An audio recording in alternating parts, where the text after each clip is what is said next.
Welcome, one and all, to the November 10th edition of Signals from Mars. I'm your host, Victor, and this episode, we bring you our monthly albums review. We have Mr. Jeremy Weltman joining me from the UK. Jeremy, how are you, sir? Yeah, I'm doing well. Thank you, Victor. Very cold here at the moment, but I've actually purchased my Signals from Mars hoodie, as you can see, and it's keeping me nice and warm. That is excellent. If anyone else is interested in picking one of these up, and I have no idea why Restream makes me manually add all of this every single week. But if you're interested in the hoodie, well, we've got the hoodie for $35 or 35 euros, I believe. We have t-shirts for 20 bucks. We have windbreaker jackets. And we have bomber jackets. Either way, if you're interested in any of this stuff, just go to signalsfrommars.com and you can check out all of these great merch items, plus other things that are available as well. I want to say a quick hello to Edgar Winterson, who's already in the chat.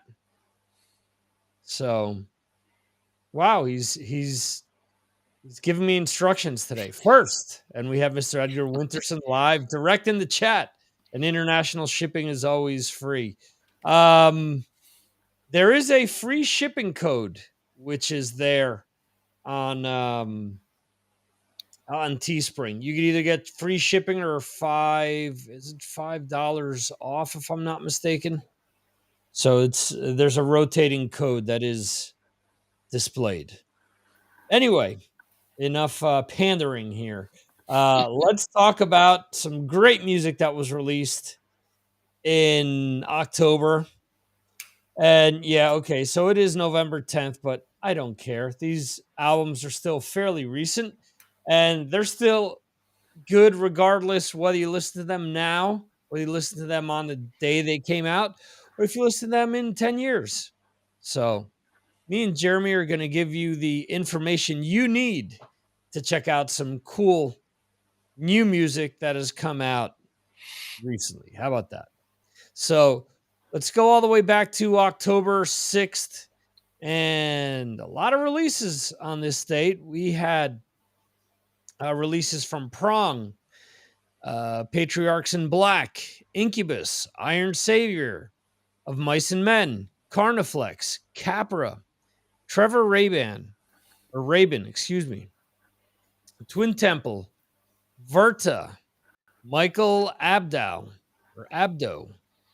Nightland, Courtney Gaines, Rot, Daryl, Treese Birches, Altanea, Linus, Klausenitzer, Another Day Dawns, Varg, Helsinki Trio, Goat Whore. Let's see. I have some of these twice. Excellent. Kerrigan, Born in Blood, Bull Elephant, excuse me, Scram, Putrescession. All right. Those are all the full-length releases, and we have a live album from Siamese and compilations from Van Halen, the Collection 2 box set, and Impellitteri, the Complete Beast box set. So, Jeremy, what did you check out of these releases? Yeah, well, the first one I listened to was Firestar by Iron Savior. Okay. It's the 14th studio album by this German power metal band.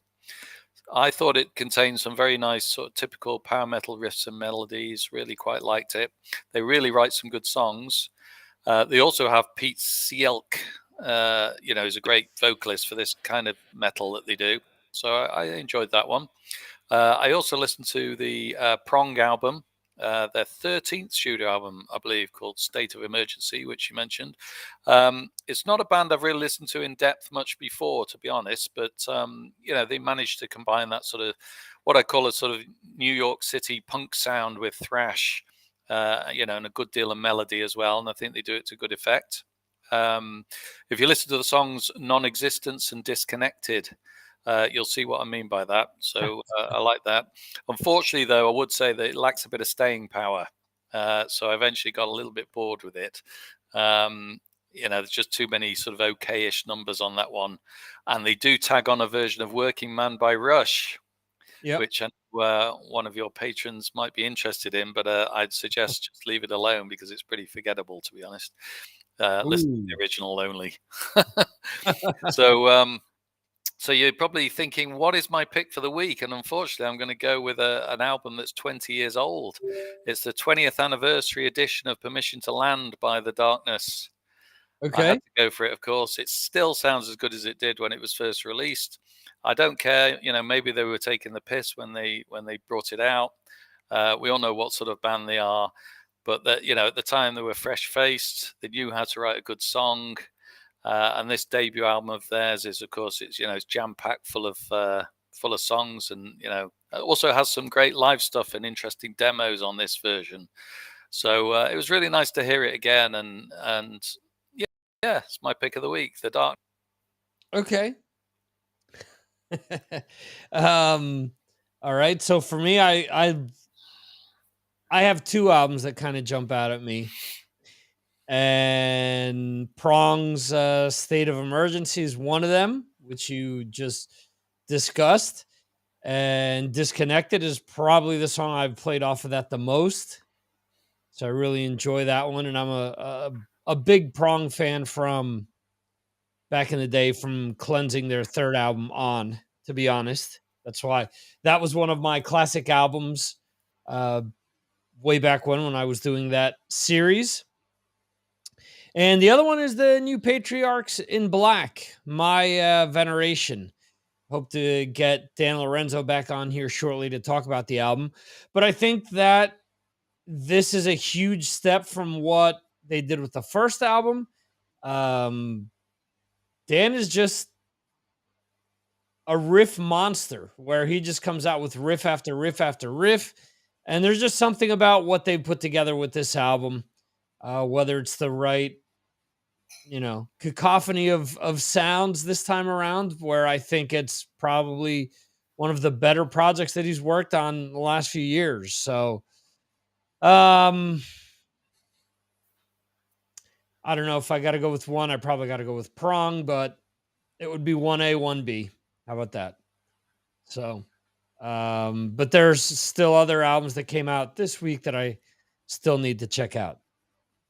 Anyway, let's jump on forward to the October 13th releases.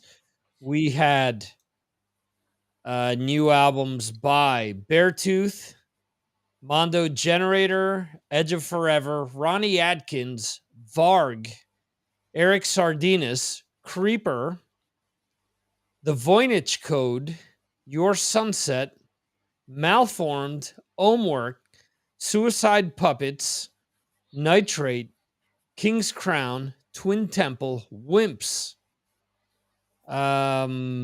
Okay. Wow. Last four are repeats. Let me remove those. And now I'm seeing that I have Suicide Puppets twice. So that's actually an EP. I actually did listen to. Let's see. Another EP released by False Fed. Reissues by Nuclear Assault. Live album by The Vintage Caravan. And compilation from Michael Voss, who released Rocker Rollin', a tribute to Rick Parfit of Status Quo. So, Jeremy, this week, what was your standout? I actually went to school with a cousin of one of the Status Quo members. It wasn't Rick. It was Who was the other guy? It's gone out of my head. The other guy in State Square, anyway. So there we go. Losing your British music credit as we speak. Oh, no, got out of my head. Just got out of my head completely. It'll come back in a minute and I'll just think of it halfway through. But anyway, there we go. Anyway, I would listen to Sanguivore by Creeper. Thought it was it's a bundle of fun, that one. Gothic style metal band. They hail from Southampton on the south coast of the UK. I actually saw them supporting Alice Cooper and I was very impressed with them. And this is their third studio album. And I think it's really great. It's got really good vocals. It's got good songwriting. It's a really good mix of, songs. And I thought the production was really good. Cry to Heaven is a single in the making, I think. And Lovers Led Astray is another great tune that I liked. I thought it was very professional. I realize it's not for everyone, but if you like The Damned or you like Billy Idol, you maybe like Sisters of Mercy, those sort of bands, nice balance of guitar-driven tracks and ballads, all with a bit of a spooky theme as well. So it was also nicely timed for Halloween when it came out. Right. This is definitely for you. It was a decent album. I liked it, but it wasn't my pick, and I'm only going to move on to a second one this time, which is my pick. It was the album Closer to the Truth by King's Crown. Okay. This sounds like a sort of hard rocking Europe, I think. They do hail from Sweden as well, albeit with a bit of a twist, because the guitarist Martin Cronlund lives in Spain, and the vocalist is actually Lee Small, who's British and used to be in the band Shy. Okay, yeah. His voice is absolutely fantastic. If you only listen to one album that we talk about for this month, listen to this album and just listen to the vocal, because it's unbelievable. It's a very professional sounding album. The melodies are spot on. And it doesn't really fall into the trap of being a bit too light as well. Like some bands can be a little bit soft. So Right. They keep it heavy, but they keep it melodic at the same time. Really for fans of Alcatraz and Whitesnake and those sort of bands. It's real top stuff. I really liked it. Even though it's paying sort of homage to, those sort of bands, Right. It had a bit of uniqueness about it. And so that's my pick of the week. Excellent. Okay. I got a chance to listen to the Mondo Generator album, We Stand Against You, the Creeper album as well, the Sanguivore, and also the Suicide Puppets EP. And out of those three, I would probably have to go with the Creeper album. Like you said, you summed it up perfectly. With all the bands that you compared it to, it's got a few really standout tracks. There's others like the opener, which I remember I posted on Patreon, which is something like 9 minutes long. So it's almost like a rock opera type song where it's almost like Meatloaf was what it almost reminded me of. But it was still cool. Mondo Generator was okay. I mean, that's kind of par for the course for Nick Oliveri, with everything that he's done with Mondo Generator. I think when you had him in Queens of the Stone Age, his songs were kind of mixed in with Josh Homme's music, so it worked because it was only 4 or 5 songs off of an album, as opposed to 8, 9, 10 songs off of an album where he's got 1 or 2 really good songs and then the others are just kind of not there. The Suicide Puppets album or EP was okay.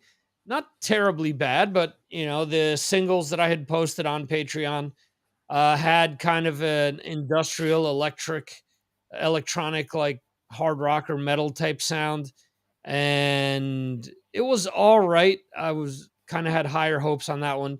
I'll probably go with the Creeper album for this week. So check that one out. And then we move on to what was my birthday. October 20th. I turned 50. Wow. I'm 50 and 20 days. Happy birthday to you. There you go. Thank you. So there's a lot of stuff that came out on this day. We had new Angelus Patrona.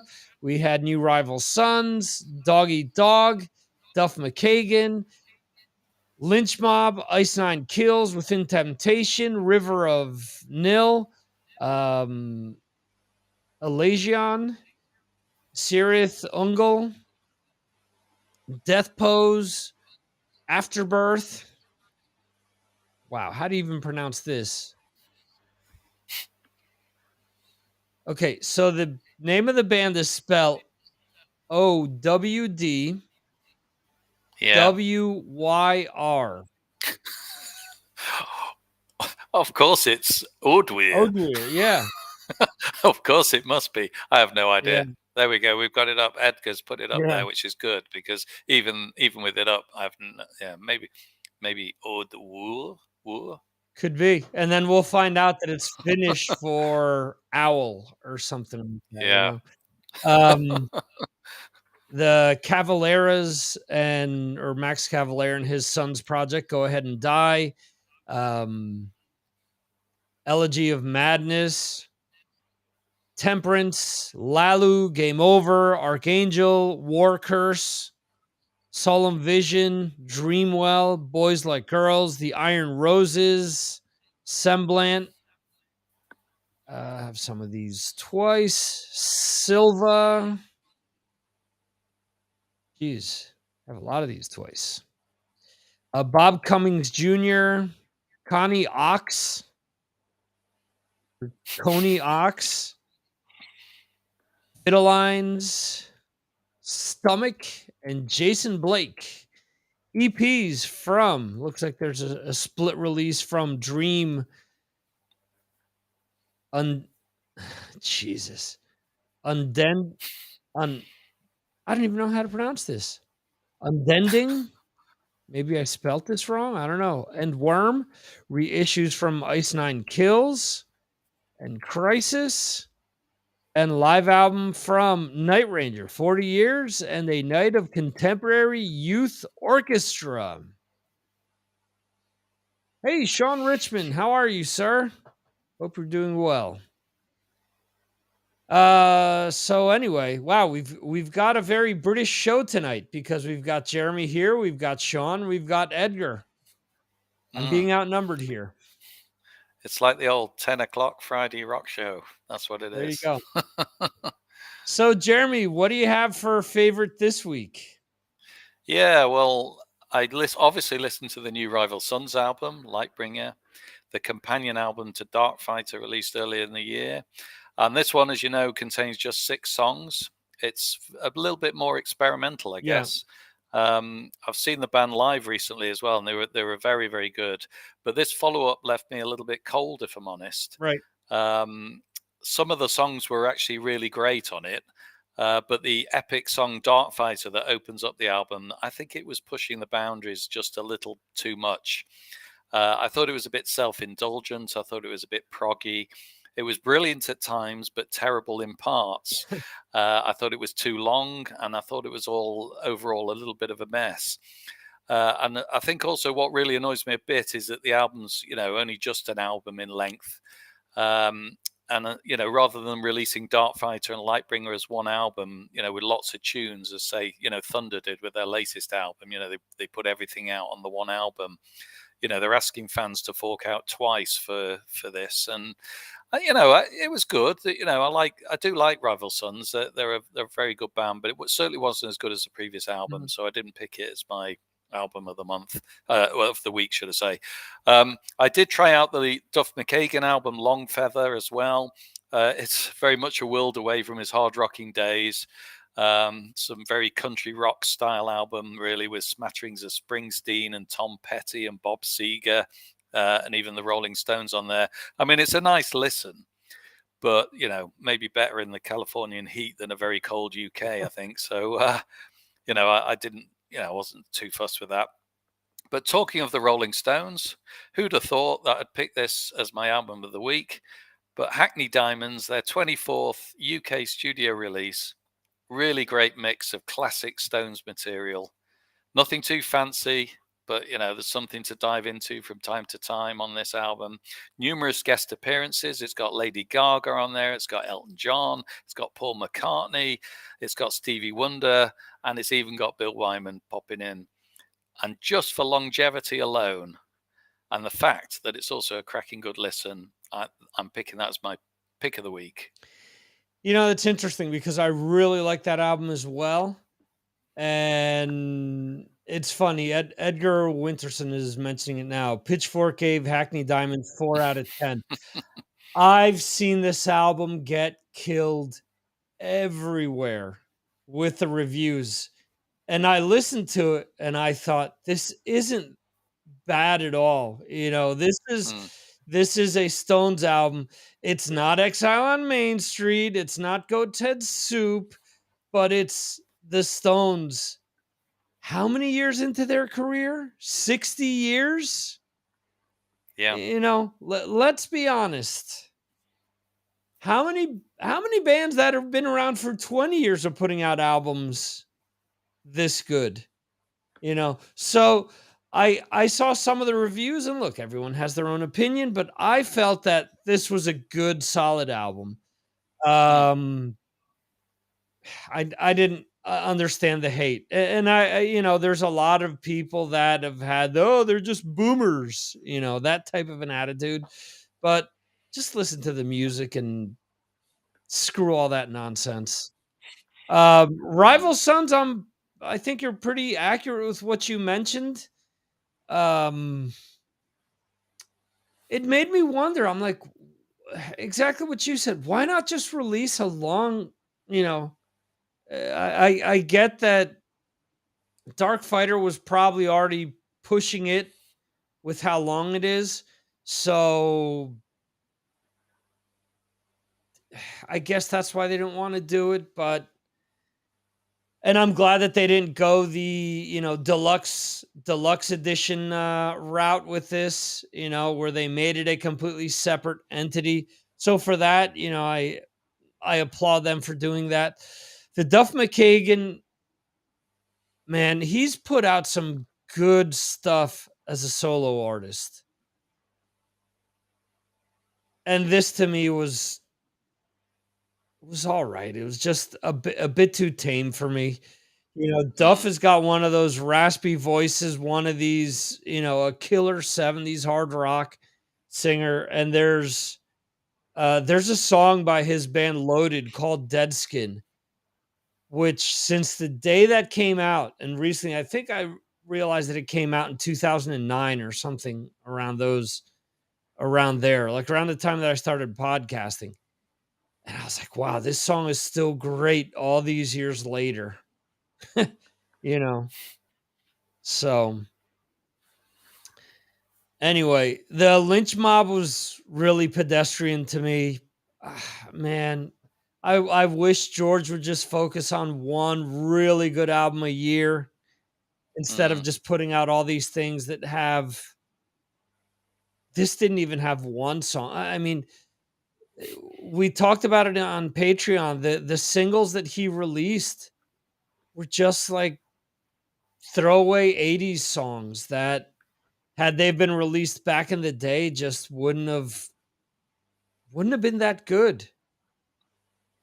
So, um yeah, as far as Lady Gaga on the Stones album, Edgar Winterson is saying he could have done without it. She's an amazing singer. Why not have her? This is what kills me when they have people do these guest appearances. Have her fucking rock out on a song. Don't do it for a ballad. There's so many pop singers that have like pipes that you could really get them in there and give you like a Patti LaBelle type fucking over the top singing voice where you're like, "Oh shit, she can do this." I was tempted today to post on Patreon the band Spirit Box, who's gotten mixed reviews on Patreon, but I enjoy a lot of what they do. They did a collaboration with Megan Three Stallions, who's a hip hop artist, and it came out pretty cool because Courtney, the singer of Spirit Box, is is doing like guttural vocals behind a singer, and it works. She's screaming behind her, and it kind of works, and I think it's kind of cool. I don't know. I think I don't think this song is bad. I'm not a ballad guy, as I've said a million times, but it kind of stinks that that's like the second single when I think that there's stronger material on the album. Um, for me, my album of the week is Aftermath by Angelus Apatrida. Um, after thinking that the self-titled was missing something, I think they've gone back and really decided to mix things up with this release, added more melody, switched some things up with Todd Latore, for example, from Queensryche guesting on this album. They've got a hip hop artist from Spain as well, um, guesting on it. And there's a third guest, which I don't remember off the top of my head. I should have written it down, but I didn't. But I've enjoyed this album, and the first song that they released, "Cold," especially the chorus part is definitely an earworm that gets stuck in your head. So they're out on tour with Death Angel and Sacred Reich at the moment. So if you're in Europe and you can check it out, Mm. do so. That's a Yep. thrashing good show. Yeah, I was going to say that'd be a great show. Yeah. Yeah. All right. So the 27th. Yeah, there you go. Maybe we can just answer that question there that's just popped up. What size am I wearing? Well, I'm actually only wearing a medium, and my gut is very vastly reduced at the moment, so I'm not too bad. And I'm only 5'7", so I'm quite small. Yeah. Well, there we go. But all other sizes are available. Yes, they are. I don't remember if Teespring has sizing on the site. They should. So check that out before pulling the trigger. I will say this, that our good friend Tony in Barcelona, who I don't know if he's watching tonight or not, but he ordered a t-shirt, had an issue, and they refunded him his money. There we go. There you go. So that was good. And I would also say that the quality of these tops is very, very good. Very nice quality, actually. Yeah. I will find out in a few days because I'm getting the t-shirt and the hoodie. There you go. So all right. So off to October 27th. Another big release day, I should say. New albums from Poppy, In This Moment, Crosses, Dokken, Doro, The Gaslight Anthem, Mark Tremonti, Robin Trower, Sorcerer, Taking Back Sunday, Howling Giant, Throat, Wayfarer, Serenity, Autopsy, Farsoth, Corleone, Pattern Seeking Animals, Varsity, Bacterial Husk, Hollow Front, Red Rain, Broder, 6 Going on 7, Stu Brooks, Endseeker, Berserker Legion, Bonafide, Tortuga, Sky Empire, Lightlorn, Elm Street, Throat, End, Ignited, and EPs from Lake Malice and Web, reissues from Motley Crue and Hollow Front, and live albums from Venom, Obscura, and Nebula. So, all right. Edgar saying Autopsy. Jeremy, what do you say? Well, there's certainly a lot of albums out this week, and there's so many that I'm just going to rattle through one or two very quickly. Okay. I mean, I listened to Lionheart by Generation Steel. This band was formed in 2019. Superbly named guitarist called Jack the Riffer. I thought that was great. And, some good solid Teutonic sort of power metal, traditional metal on that. Well worth a listen. Obviously, I listened to the Sorcerer album. I thought that it wasn't quite as good as the previous two, but maybe it needs to sort of bed down a bit. I do find Sorcerer getting a little bit samey on some of their songs. They got that same sort of doomy sound, and it's difficult to to distinguish, between the albums at the moment. But if you get the CD, apparently they've got the extras on where they did those cover versions of Saxon and Rainbow and Black Sabbath, Right. and they were really good, which they did in 2020. So that, worth a listen. I listened to the Dokken album, When Heaven Comes Down.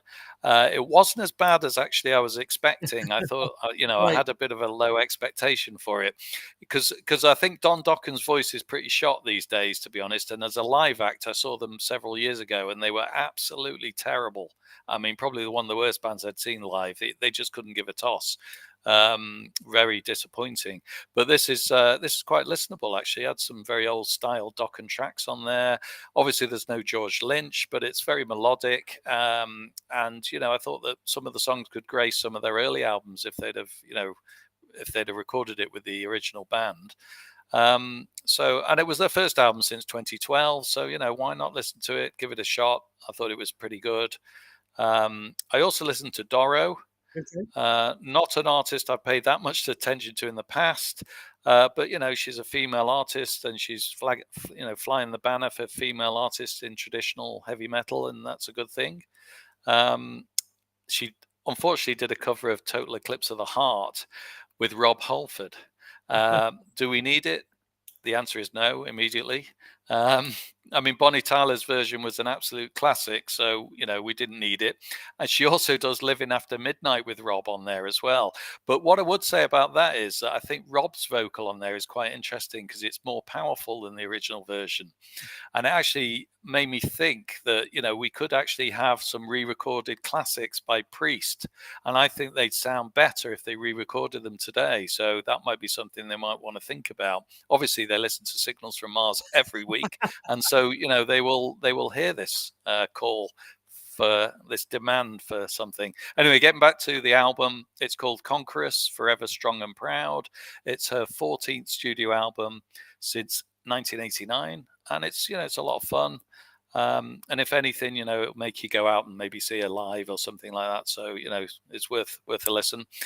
So I finally get to my pick of the week, and no surprise to Brad, because we've been discussing this internally between us. Oh, okay. Because he likes this stuff as well, and I knew he would. And it's Corleone's album Alive, which is obviously a live album. It's absolutely superb. We both love it. It's a compendium of sort of Gotthard and Corleone songs.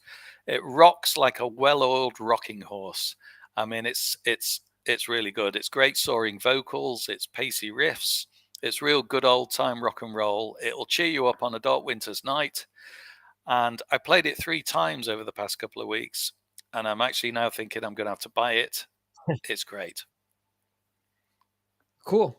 So before talking about some of the stuff that I got to listen to, a pet peeve of mine here. Motley Crue's 40th anniversary edition of Shout at the Devil. Okay. Love this album. One of my all-time favorite albums. Okay. This is like the 5th time they've reissued this. And instead of giving you more, they've given you less. They've removed some of the B-sides from the singles off of this. Why? I have no idea. To me, it is the dumbest thing ever. The other thing that I've never understood, the song Black Widow, which is quote unquote unreleased. I mean, I had it on demo for years, but when they released these Music to Crash Your Car 2, one of the worst titles for a band, especially Motley Crue. They released the song, but the song was obviously slotted on the album instead of the instrumental, which comes on before Helter Skelter. So, yes, they've taken the B-sides off so they can add them on again for reissue number 6. That would not surprise me at all. So, why not add this song where it was originally intended, where it's in on the demos? I don't get it. I honestly do not get it at all. And they've added Hotter Than Hell, which ended up being Louder Than Hell on Theater of Pain. So they've added that to this reissue. And now if they reissue Theater of Pain for the fifth time, that will probably not be on there. So go figure. I listened to The Sorcerer as well. It's got great moments, but like you said, I think it's not as strong as their previous album. The Dokken album, you hit the nail on the head. It's it's better than what I expected. I think John Levin is a great guitarist. He's been in the band for 20 years and knows how to nail down the Lynch sound. Listen to the In This Moment, which was, man, last two releases by this band. This is a band that I really enjoyed, but the last two releases just kind of blend into one another. There's really nothing special about each one. They're still, I mean, they're still a massive band. They still do decent numbers on tour. Good on them. But just not my thing. The Poppy album, Zig, I enjoyed Poppy's last few releases. This one is okay. There's a few okay songs off of it.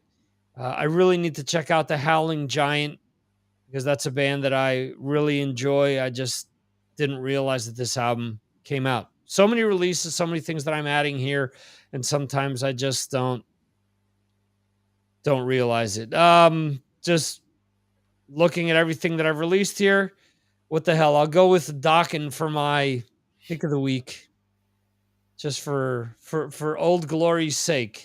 I mean, nothing really, nothing really over the top this week. Just some good albums.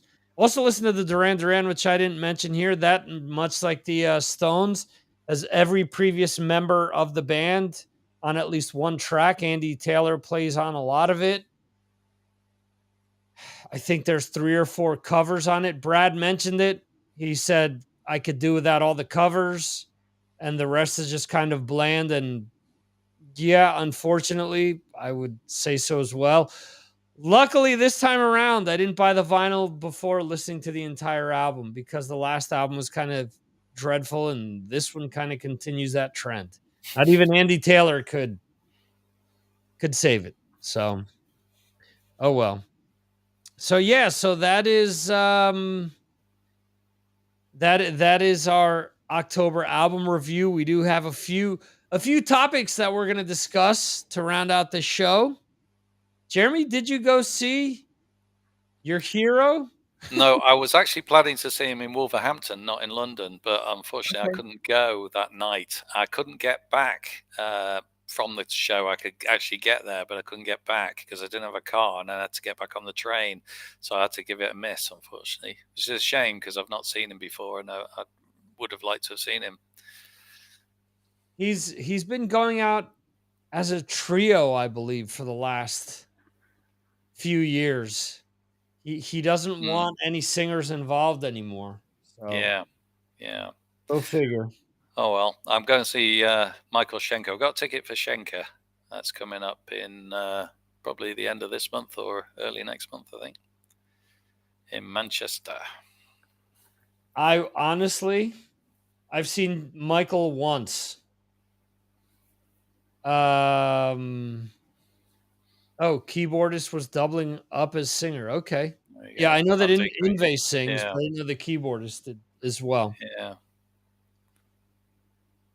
So festival season, at least festival announcement season, is upon us. Download 21 is being announced. It is in 216 days, 11 hours, and 18 minutes.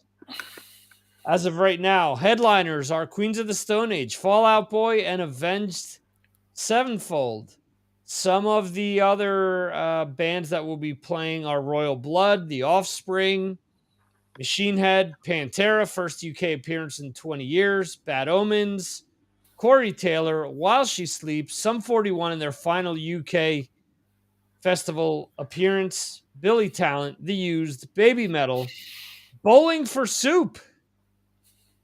Um, a band who I can't read their fucking logo. Another band whose logo I can't read.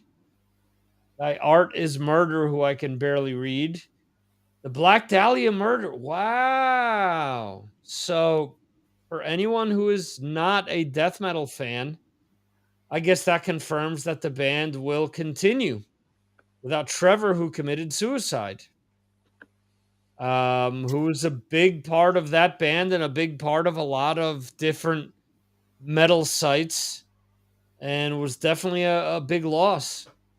Biohazard and Fear Factory round out that top section, but there's a lot of other things. A lot of other bands mentioned here. Let's see, 311, Alien Weaponry, Artreyu.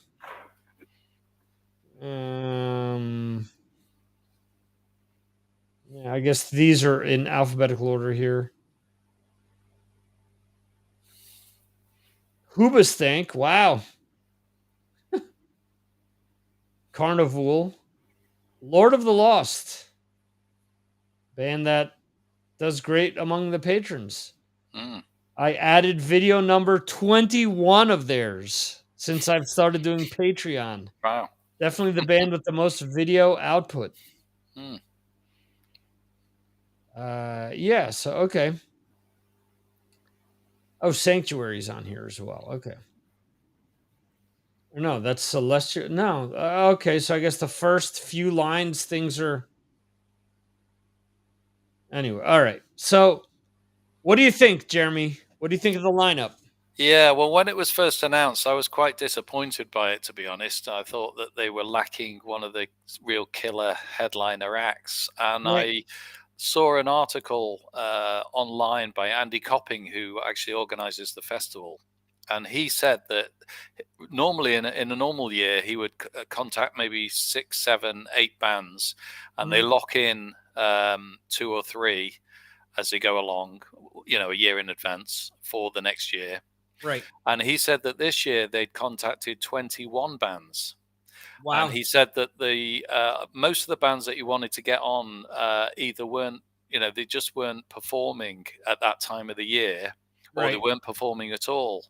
And so there seems to be some problems there. And I think that he was probably also hinting a little bit about the costs of the bands, because obviously the costs of touring have gone up, and they've got to, they have to have a certain budget. They've got so many bands that are on at this festival. Then he sort of made a bit of an excuse to say that he was bringing on some of the the younger, newer bands, and they'd have to push bands up the bill and make them headliners. Which, yeah, you can understand that. The old bands are not going to last forever. You Right. can't have Metallica on forever, but you can't have Iron Maiden on forever.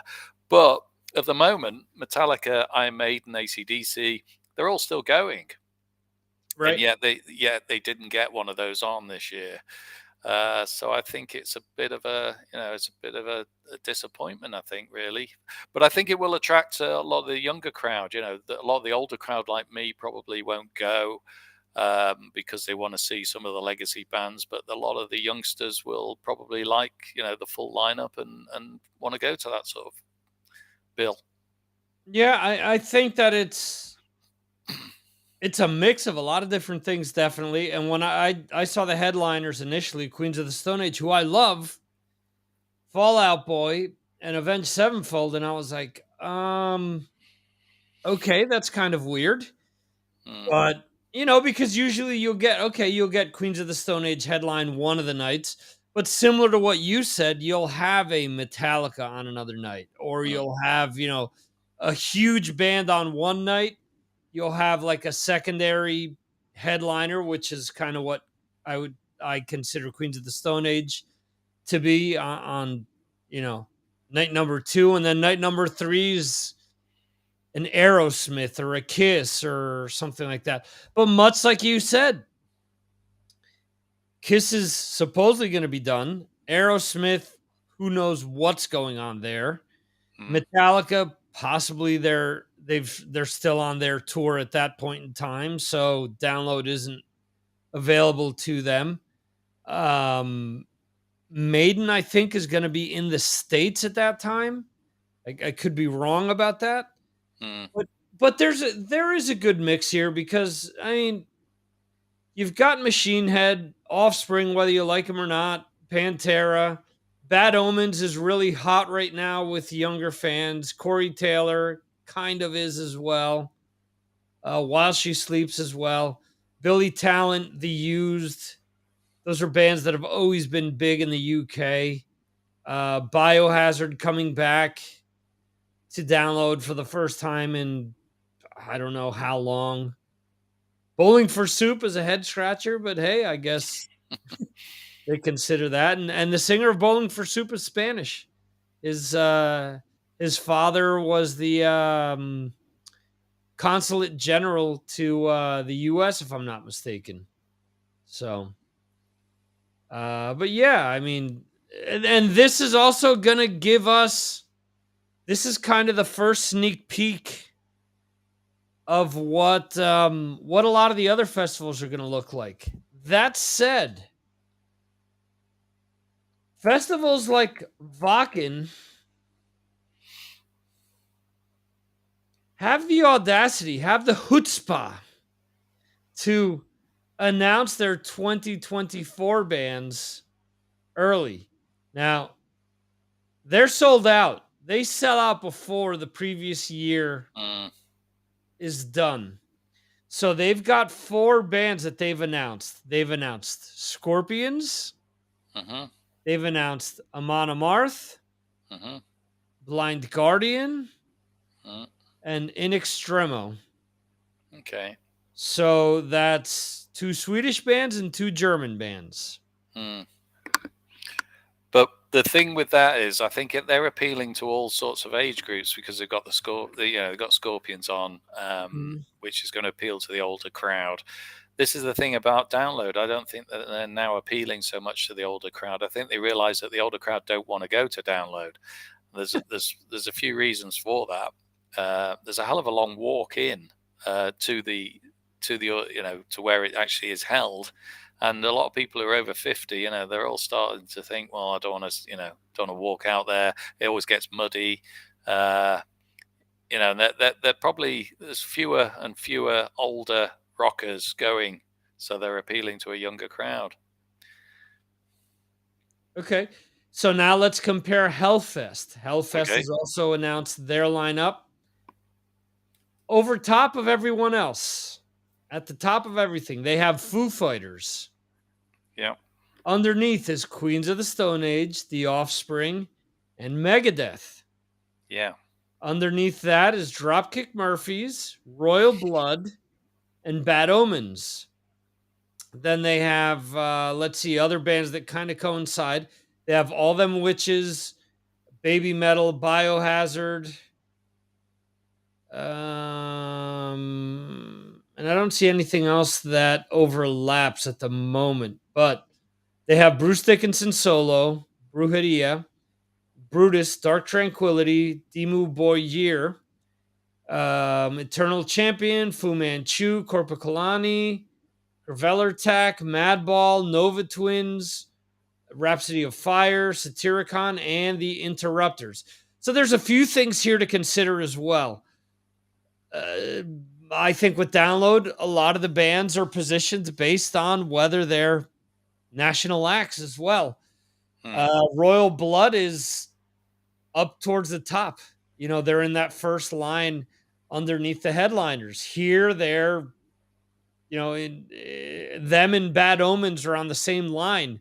Bad Omens is beneath Royal Blood on the download card or the lineup.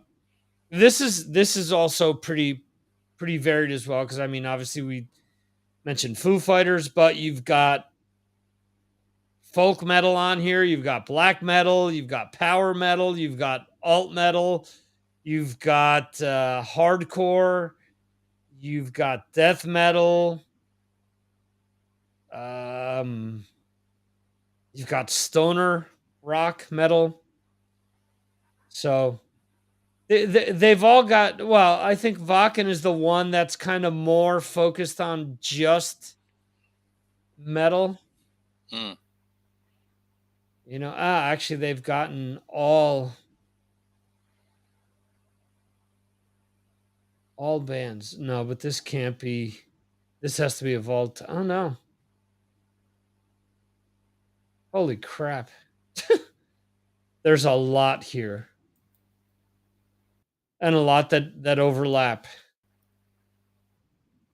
Anyway, we could sit here for another 4 hours just reading off the 160 bands that are listed here. Mm. Just mentioned Bruce Dickinson, Mandrake Project. We're going to get a first taste of it on December 1st.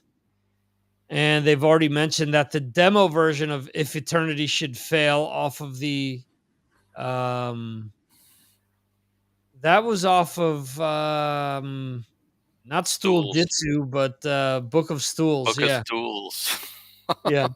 as you um, call it. yeah. Yeah. I was quite So, surprised to know that song was not really, he brought it to the band, and it was sort of his to find out. yeah. Yeah, I knew that. I actually knew that. Because that when Right. the album came out was mentioned. There were I guess if I remember the story right, Steve Harris asked Bruce what material he had that he could offer up. Hmm. And he said, I've got three. And he played If Eternity Should Fail and two others. The two others Steve Harris liked, but Roy Z co-wrote them. So he said, "Ooh, that's a shame. I can't have an outside writer on an Iron Maiden album. Hmm. Also, can't have a Yank on a Iron Maiden album." So, um, so If Eternity Should Fail made it, and that the other notable thing about that's the first Iron Maiden song to appear with them playing drop D tuning. So Hmm. there's that. So Mandrake Project, it is a concept album from what we've heard. Yeah. What do you think we're going to expect with this? It's a bit weird, isn't it, so far? Because he's on about doing this cartoon book with it as well, and that always sort of puts me off straight away. Okay. And then you talk about concept albums, and already I'm thinking Nostradamus by Priest in my head, and I'm thinking, I'm already at a low bar really. But then I think, well, Bruce, if you listen to all his albums, all his solo albums, they've all got something, haven't they? They're all a bit different. Yeah. There's a lot going on his previous albums. He hasn't done one for a while, and I suppose we've got to give it time and have a Right. good listen to it. Just give it some attention and listen to it. He's already booked up a load of shows, I see, and people are Right. already buying tickets for it before they've even heard this album, which I think is it. I think that's weird. Don't you think that he's actually already selling tickets for a show and hasn't released any music from the album yet? So I'm just thinking, if anyone who's bought a ticket for the show actually heard it, are they actually still going to want to go and see it? That's interesting. He's also not, for example, going out as like a headline artist, and it'll be interesting because I think it would suck if he starts playing Maiden songs on the tour.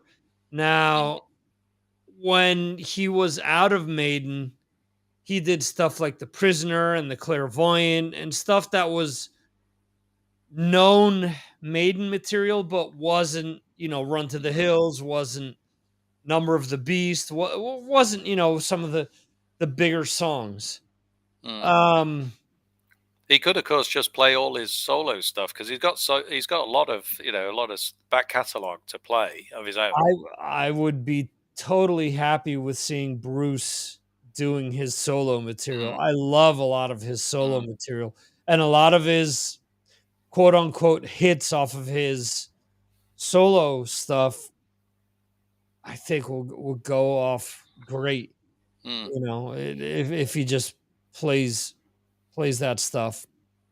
The other thing is, I don't think he's ever played. Has he ever played a Samson song live? Which from the old days, maybe Riding with the Angels, he could play. I don't know whether he's got rights to them or anything. So that's maybe a problem. But that would be cool, Mm. you know.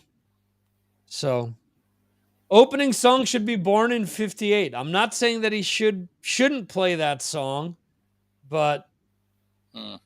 I don't know if I would open with that one. I don't know if Edgar's pulling our chain here or not. But real quickly, when you mentioned Nostradamus, first thing that came to mind was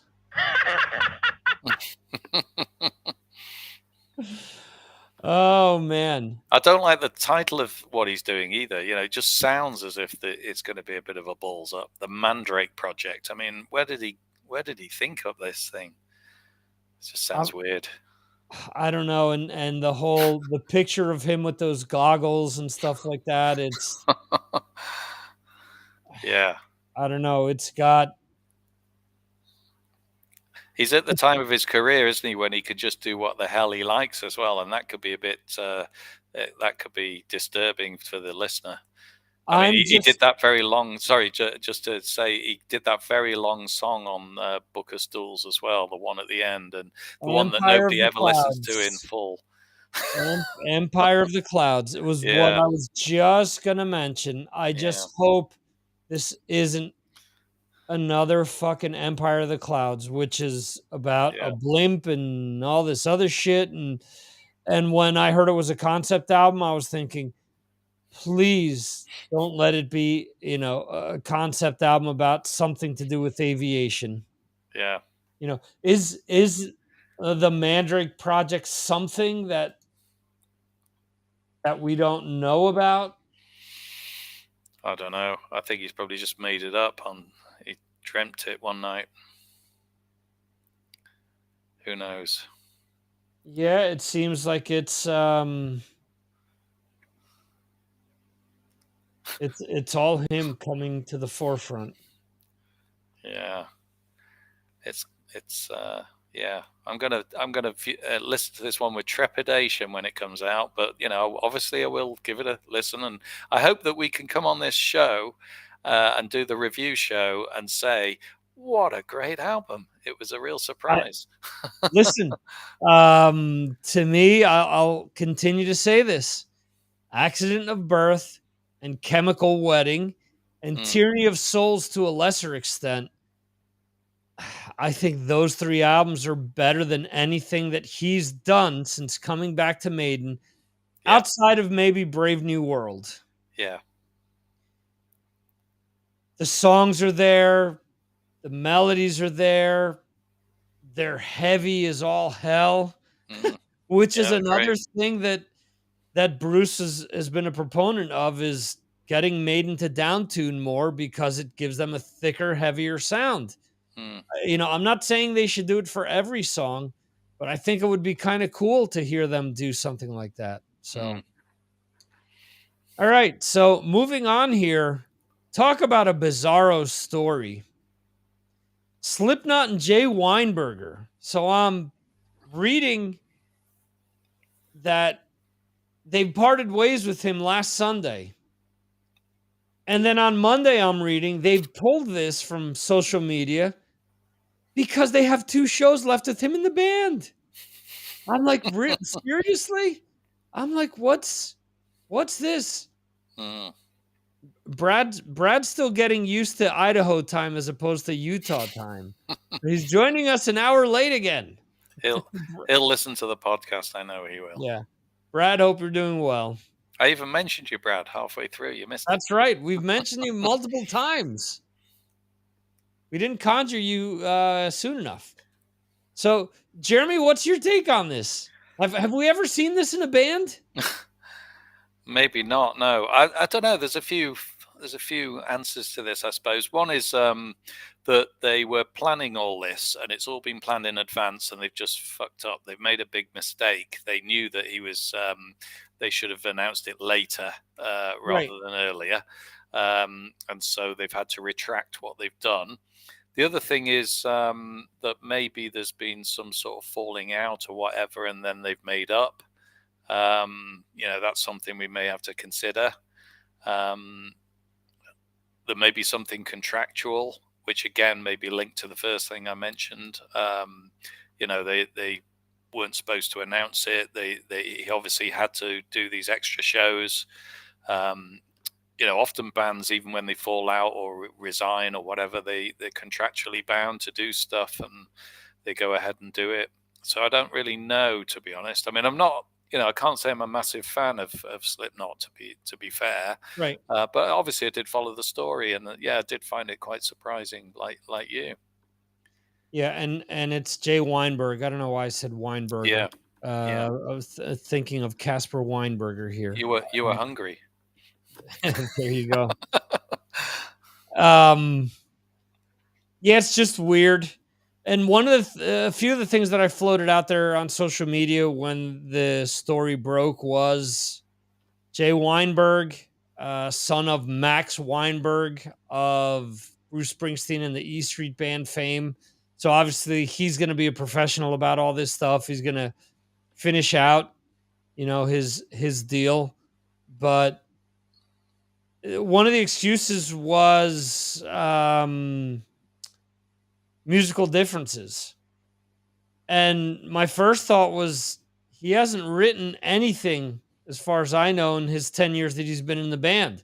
So what kind of musical differences can there be when he's more or less been an employee? Also, does Slipknot need to downsize? Are they not as big now as they were before? Is Jay making too much money and this is an economic thing and they're going to bring in some other guy that's younger, who's going to cost them less? Yeah. There's a Spanish drummer who's ridiculous, who I mentioned, maybe they're bringing this guy on because he's a big YouTube sensation and he's got 3 million followers and all of his videos get millions of views. Does Slipknot switch out for someone like this who's lesser known, quote unquote lesser known, who's going to ask for less money and is going to be bringing in all these YouTube followers? Do they do something like that? Wondering whether, I'm not sure about the money, because you would have thought they're earning enough now, aren't they? Slipknot, they're huge. Yeah, they're one of the bigger bands, but maybe Corey Taylor's playing all of these solo shows, which makes you believe that maybe they're not making as much money as we think, or who knows, or maybe he's just does it because he just loves to do it. So just kind of a weird situation. I don't know. This is and it's been strange because there's been an outpouring of support for Jay. A lot of this also has to do with the fact that he took over for Joey, who has since passed away. So it isn't as if people are clamoring, "Oh, get Joey back in the band."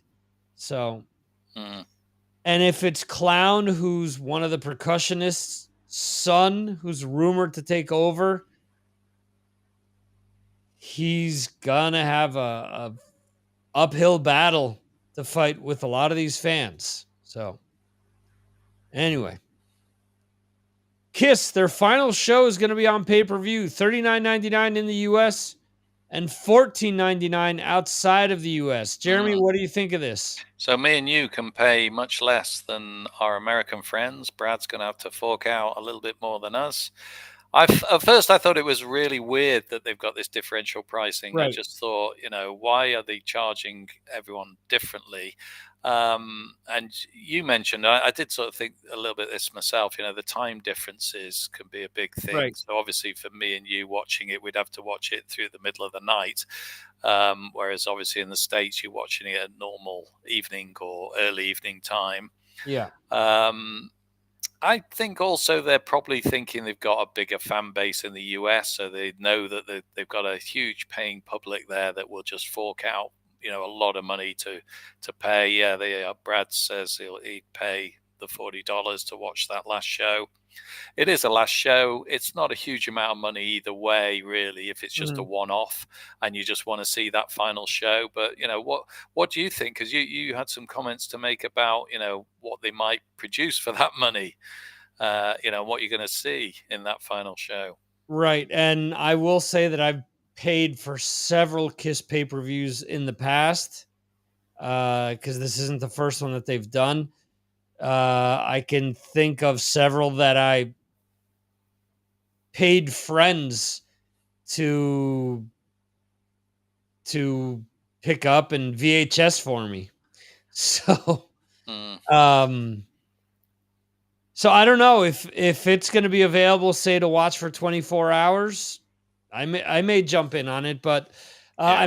I mentioned this to you. Pay-per-views in general in Europe are cheaper, and I think it has more to do with the time difference than anything else. Because, like you said, the show starts at 8 p.m. Eastern, so that's 1 a.m. for you. That's 2 a.m. for me. Mm, So I believe that they do this to draw more crowds, more subscribers mm, to the pay per view, more people to pay for the pay per view.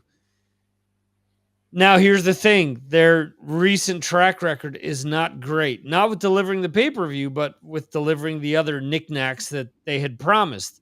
There was supposed to be an album. There's supposed to be a vinyl pressing. There was supposed to be a Blu-ray.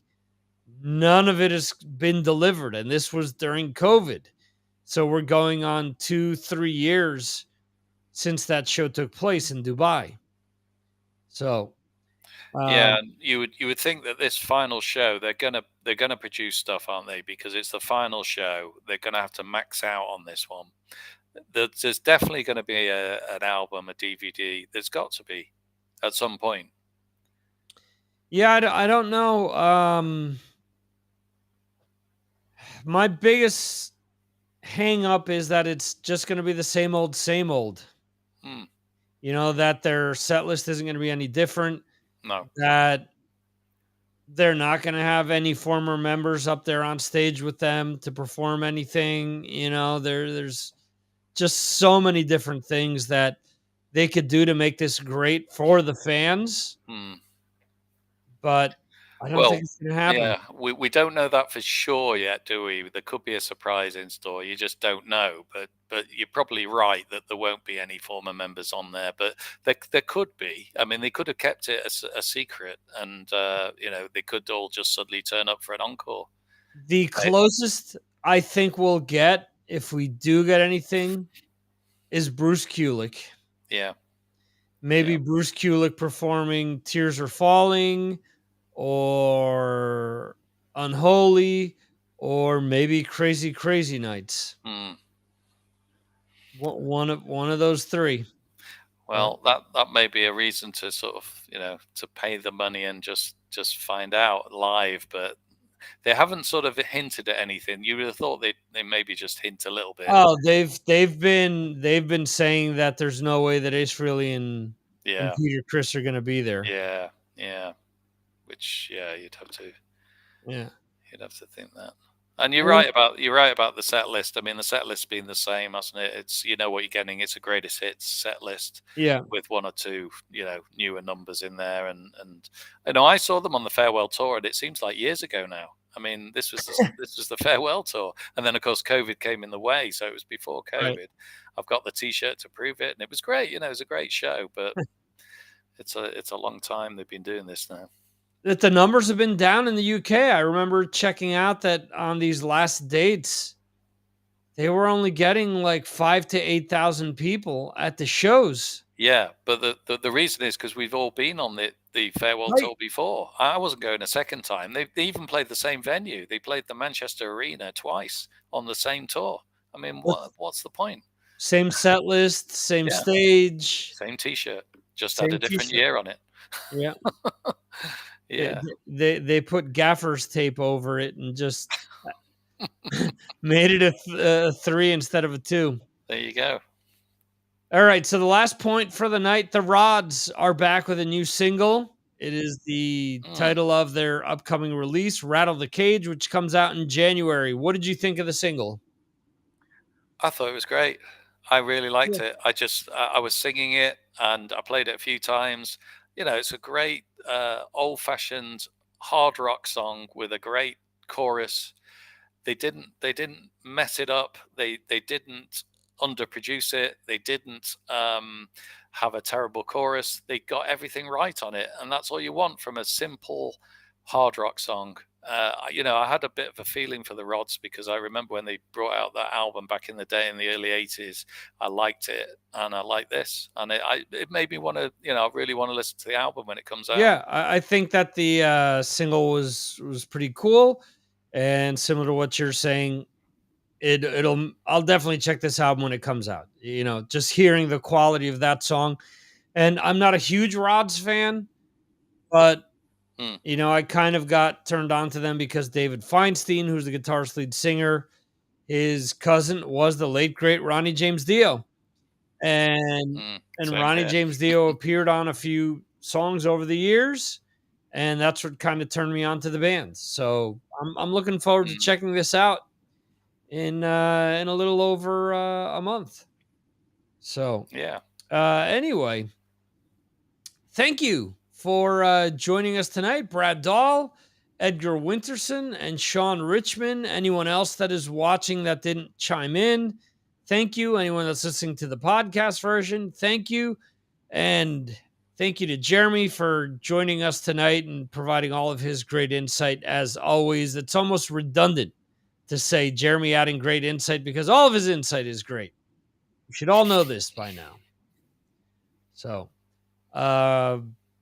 that is basically it. Remember, go to signalsfrommars.com. Check out where you can follow or subscribe to the show. Thank you, Edgar, for the belated birthday wishes. And Brad says, let's go buy new music. Also, some cool things in the works. If you're a patron and got a chance to listen to the latest Victor M. Ruiz podcast, you'll know about some of the stuff that's in the works that possibly could take place. And we'll see if there's time and energy. There's some cool stuff in the pipeline. So, another reason to join us on Patreon, not only to chat with Jeremy, but also Brad and all of the other great patrons. So cool. Thanks, guys, for watching and or listening to this episode. We will see you next time right here on Signals from Mars. See ya.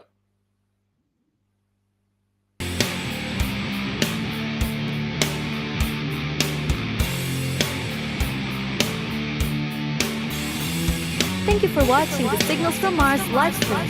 You can watch the show live on YouTube, Facebook, Twitter, and Twitch, or check out replays on YouTube. Go to signalsfrommars.com for more information. This concludes our show.